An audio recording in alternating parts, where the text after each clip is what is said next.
Сайн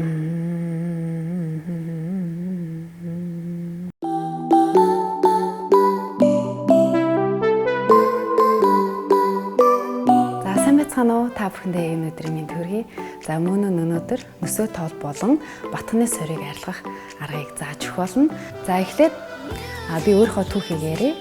Би 2012, 13 онд яг шижилтийн насны дээрээ маш их батхны соревтой болсон. Өөрөө батгаа хамаагүй ингэж шахаж оролдоод тэрнээсээ болоод сорив маш их үлдээд тэгээд тэрнээс аюух ичдэг байсан. За крем пудр түрхээд ч ерөөсөө дарагддггүй өөс нь одоо харагдаад мэдрэгдээд байдаг гэсэн. За тэгээ ялангуяа охид сүчүүд маань мэдж байгаа крем пудр түрсний дараа нөгөө батхны сорив чинь улам хөхрөөд харлаад өнгө алдаад нэг л юм арьс гундуу харагдаад байдаг. Тэгэхээр энэ гундаад байгаа арьсыг яаж одоо эрүүл гоё толгоор харагдуулах вэ гэхээр нэгдүгээр эхлээд скраб хэрэглэж занших хэрэгтэй. Скраб гэдэг нь болохоор монголоор гуйжуулагч гэсэн үг. Хүний бие болон нүүрний арьс 21 хоногт нэг удаа гуйжиж байдаг. Тэгэхээр энэ үхсэн арьсаа гуйжуулснараа цаанаас нь шинэ арьс төлжиж гарч ирдэг. Энэ төлжиж гарч ирсэн арьсыг бид нар улам арчиж тортох хэрэгтэй. За гуйжуулагчийг болохоор мэдээж хамаагүй шууд хэрэглэж болохгүй. Эмзэг улаалтай арьстай хүн хэрэглэж болдоггүй. Холимог тослог арьстай хүмүүс хэрэглүүл илүү тохиромжтой байдаг. За би болохоор өөрөө холимог арьстай дух, хамар, эрүү үсгээр маш их батга гардаг байсан. Тэгээ тэрнээсээ болоод яг энэ үсгээр аюух тийм батхны соревтой байсан. За тэгээд скрабыг яаж хэрхэн зөв хэрэглэх вэ гэхээр скраба гарн дээрээ тусаачаад хүчтэй бол үрж угааж болдоггүй. Мөн бас энэ хурууныхаа өндгөөр бас угаавал илүү дутуу цэвэрлэх гэдэг. Яа тэгэхээр скрабны дотор байгаа ширхэг нь хурууны завсраа ороод ямар ч үр дүнгүй болчдөг. Тэгэхээр алган дээрээ тусааж агаад хоёр халга авсаргалаа. Хэрвээ та хазар хэсгээр маш их батхны соревтой бол аль тийш нь 5 удаа эргүүлээд зөвхөн массажлж өгөх хэрэгтэй. Тэгснээр үхсэн арьс маань сайн гуйж өгнө. Мэдээж шууд гуйжхгүй, мэдээж энэ чинь 1 сар, 2 сар, 3 сар тууштай хэрэглэсний үр дүнд арьс маань илүү эрүүл чирэг болох юм байна шүү. За дараагийн анхаарах зүйл нь юу вэ гэхээр батхны сорив болон нөсөө толбыг арилгадаг бас хүнсний бүтээгдэхүүнүүд байдаг. Нэгдүгээрт алоэ вера буюу 100-аас зүгийн бал, өндөгний цагаан гэх мэтчлэн одоо бас лимон бас багтдаг байгаа. Эдгээрийг болохоор гэрийн аргаар өөртөө бэлтгээд нүүрэндээ бас маск тавьж болно. За нэг жишээ биелээ. Нэг жишээ нь болохоор буцалсан цэвэр 1 стакан усанд эсвэл 2 стакан усанд гэж болно.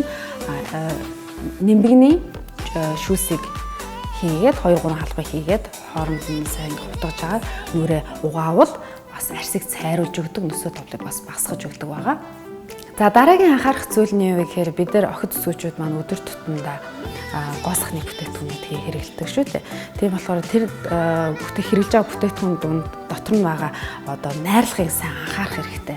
За ретинол буюу витамин А орсон гоосхны бүтээгдэхүүнүүдийг хэрэглэж байгаараа энэ болохоор үрчлээг одоо тогтгоос урчлан сэргээлдэг, бас арсны өнгийг гой сэргээж өгдөг байгаа. За витамин С орсон бүтээгдэхүүнүүд бас хэрэглэж байгаараа. Тэгэхээр борлсон арьс, нөсөө тоол, батхны сорив ч гэсэн тийм витамин С орсон бүтээгдэхүүн ялангуяа маскыг хэрэглэхээр арьсыг маш гоё үр дүнтэй цайруулж өгдөг байгаа. За дараагийн нэг орцсон найрлага нь болохоор салицилийн хүчил. Бага салицилийн хүчил нь болохоор өөрөө үхсэн арьсыг гуйжуулж өгдөг. Бас тослогийн балансыг тэнцвэржүүлээд одоо маш их тослогжоод байдаг арьстай хүмүүс байдаг шүү дээ. Тийм хүмүүс ялангуяа салицилийн хүчил агуулсан бүтээгдэхүүнүүдийг хэрэглээд үзээрэй. За би түрүүн хэлсэн алоэ вера буюу 100 настыг одоо хэрэглэж байгаараа гэд тэр нь болохоор өөрөө гиалуроны хүчил агуулдаг учраас арьсыг гоё чийшүүлж өгдөг. Тэгээ ялангуяа батхны сорийг арилгаж өгдөг. Хамгийн гол нь миний хэрэглэдэг энэ алоэ гел гэх бүтээгдэхүүн байна. Энийг болохоор би яг одоо яг батхны сорив маш их байх үедээ байнгын өдөр тутамдаа бүр байнга хэрэглээ болгодог байсан. Өглөө орой нүрээ угаагаал алоэ гэлээ түрхэд өөр янз бүрийн тэр нарны доос одоо серум энэ төр ерөөсө хэрэглэх шаардлагагүй анхаарал хэрэглэж болдог юм бүтээгдэхүүн байгаа. Ерөөсө гол нууц нь бол энэ алоэ гэл гэдээ ойлгочих болно. За хамгийн сүүлд өгөх зөвлөгөө юу вэ гэхээр мэдээж арьс арчилгаа. Арьсаа маш сайн одоо цэвэрлж явах хэрэгтэй. За миний хувьд болохоор би одоо нүүрний шингэн савн дээрээ энэ баах ус. За би нөгөө нүрийн шингэн саманг хэрэглэхдээ яг ийм зориултын нүр цэвэрлэдэг brush хэрэглэх дуртай. Энэ болохоор яг бохирдлын яг гүндэн сайн цэвэрлж өгдөг. Эсвэл ийм конжак буюу тийм спонжууд бас байж идэг. Тэрийг ч гэсэн бас хэрэглэж болно. Гэхдээ хуурай нөхцөл байлгаж авахгүй бол нойтон газар хэтэрхий удаан байлгахаар бас бактери үүсэх магадлал ихтэй байдаг. Тэгэхээр энэ дээр бас анхаарах хэрэгтэй. За та нарыг харж яг энэ талд гарч байгаа зураг болохоор миний яг 2012 оны бүр хамгийн их батхны сорилттой байсан үеийн зураг байна. За энэ зурган дээр харуул яг ингээд чигээр харахаар ингээ хүн өдөр тутамдаа өөрийнхөө нүүр зэрэг харсараа тасчдаг. Тэгэхээр яах вэ гэхээр өөрийнхөө нүүрнийхээ зургийг та утсан дээрээ дарж хадгалаад авчих хэрэгтэй. Тэгээд бүтээгдэхүүн хэрэглээд 1, 2, 3 сарын дараа үр дүн өгсөн байна уугүй юу би харьцуулж харуул танд нэг үр дүнгээ мэдрэхэд илүү амар байдаг. Яг энэ зургийг ингээд удаан хараалах юм бол та нүүрэндээ ингээд тасна. Яг бол өглөөсөө нүрээ угаалаа, шүдээ угаалаа, нүрээ будлаа байнгын цариг харсараа түн тасчдаг. Гэтэл энэ зургийг нөгөө тийш нь харуулахаар та нарт ялгаа нь харагдаж байна. Яг дух хэсгээр илүү харалж харагдаж байгаа. Тэгэхээр сорив яг ингэж хүний гоосхны ингэж гутаадаг. Тэгэхээр энэ батхны сорийг арилгахын тулд та өөрөө маш сайн хичээх хэрэгтэй шүү. Таны хичээл зүйл маш их шаардлагатай.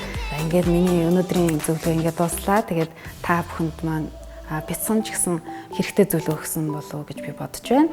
Тэгээд дараагийн бичлэг хүртэл уулзлаа. Түр баяртай. Болж байна уу? Зүгээр үү?